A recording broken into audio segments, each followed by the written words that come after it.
Hello friends, welcome to आयु system academy. Friends, आज हम क्लास 10th ट्रिग्नोमेट्री का एक क्वेश्चन सॉल्व करने जा रहे हैं। क्वेश्चन में जो ये गिवन फिगर है इसमें से क्वेश्चन पूछा है। ये क्वेश्चन बहुत इंपॉर्टेंट है क्योंकि ट्रिग्नोमेट्री चैप्टर में ये क्वेश्चन बहुत बार आते हैं और इसमें इन क्वेश्चंस में कन्फ्यूज़न क्रिएट होती है। ट्राइंगल है पी क्यू आर। यहाँ पे पी एंगल क्यू जो 90 डिग्री पे एंड एंगल आर है, ठीक है। यहाँ पे राइट एंगल ट्राइंगल है। क्वेश्चन में पूछा है tan p minus cot R की वैल्यू क्या होगी, मतलब tan p minus cot R की वैल्यू क्या होगी। तो फर्स्ट हमें फाइंड करना होता है ट्राइंगल की तीनों साइड्स पाइथागोरस थ्योरम से। यहाँ पे अभी टू साइड्स गिवन है P Q and P R, तो हम पहले क्यू आर फाइंड कर लेते हैं, फिर हम tan p और कोट आर की वैल्यू आसानी से निकाल लेंगे। तो हम पहले करते हैं by the rule of Pythagoras theorem. By the rule of Pythagoras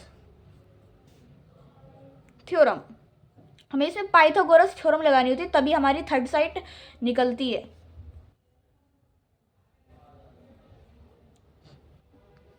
तो पाइथागोरस थ्योरम का मतलब क्या होता है? पाइथागोरस थ्योरम का मतलब ये होता है हाइपोटेनियस का square is equal to base का स्क्वायर प्लस परपेंडिकुलर का स्क्वायर। ये थ्योरम होती है H square is equal to P square plus B square. इसका मतलब है जो हाइपोटेनियस है, जो ट्राइंगल की सबसे लार्जेस्ट साइड है राइट ट्राइंगल की, वो हाइपोटेनियस कहा जाता है उसको। तो यही थ्योरम निकल गई कि हाइपोटेनियस का square is equal to perpendicular square जो उसकी हाइट है प्लस बेस स्क्वायर जो उसका बेस है। तो यहाँ पे इसको शॉर्ट फॉर्म में लिखते हैं H square is equal to P square plus B square. यहाँ पे एच क्या है? एच यहाँ पे सबसे लार्जेस्ट साइड कौन सी है? 90 डिग्री के अपोजिट वाली। 90 डिग्री के अपोजिट वाली कौन सी है? P R. सो यहाँ पे P R square is equal to P square, perpendicular यहाँ पे पी क्यू है, तो यहाँ पे 12 square plus Q R square हमें निकालना है। यहाँ पे अगर हम डायरेक्ट भी कर सकते हैं, पर हम अभी पी क्यू लिखेंगे यहाँ पे, क्योंकि अगर हम डायरेक्ट करेंगे तो इसके स्टेप के मार्क्स कट जाते हैं, लेस हो जाते हैं। यही मेन ट्रैप है। फिर यहाँ पे क्यू आर स्क्वायर जो बेस है, फिर पी आर की वैल्यू हमारी 13 है square is equal to P Q 12 है प्लस क्यू आर हमें फाइंड करना है इज इक्वल टू 13 का स्क्वायर 169 इज इक्वल टू 12 का स्क्वायर 144 प्लस क्यू आर ऐसे लिखेंगे जैसा ये एज इट इज लिखेंगे। फिर यहाँ पे जो 144 है ये प्लस का है तो इक्वल के लेफ्ट साइड जाएगा तो माइनस का हो जाएगा, साइन चेंज हो जाएंगे। यहाँ पे 169 minus 144 is equal to Q R square. यहाँ पे जब 169 माइनस 144 करेंगे तो आंसर 25 आएगा is equal to Q R square. यहाँ पे जब स्क्वायर रूट बन जाता है, यह आपको पता होना चाहिए, जब स्क्वायर इक्वल के राइट या लेफ्ट साइड जाता है तो जैसे साइन चेंज होते हैं वैसे स्क्वायर रूट बन जाता है। यहाँ पे 25 is equal to Q R, यहाँ पे 5 centimetre is equal to Q R. यहाँ से हमारी क्यू आर की वैल्यू आ गई 5 सेंटीमीटर। अब हम tan p जो भी दे रखा है क्वेश्चन में वो आराम से निकाल सकते हैं। तो tan p क्या होता है? Perpendicular upon base. यही होता है tan थीटा का फॉर्मूला होता है परपेंडिकुलर अपॉन बेस। तो tan p की वैल्यू क्या आएगी? tan p यानी कि ये वाला एंगल, मतलब ये वाला एंगल, इस एंगल की बात हो रही है p एंगल की।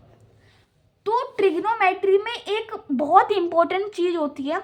वो इम्पोर्टेंट चीज़ क्या होती है? जिस भी एंगल के बारे में बात की जाती है उस एंगल के हिसाब से जो हाइपोटेनियस और परपेंडिकुलर होते हैं, और बेस हाइपोटेनियस सेम होता है पर परपेंडिकुलर और बेस अलग डिफरेंट हो जाते हैं एंगल के हिसाब से।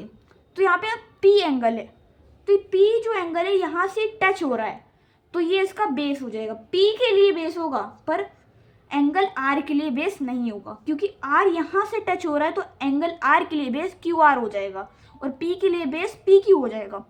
फिर एंगल के सामने परपेंडिकुलर कहा जाता है, तो एंगल P के सामने QR है, तो एंगल P के लिए परपेंडिकुलर QR है और एंगल P के लिए परपेंडिकुलर QR है और बेस क्या है PQ है और एंगल R के लिए एंगल के सामने PQ परपेंडिकुलर है और उसके लिए बेस क्या है QR है।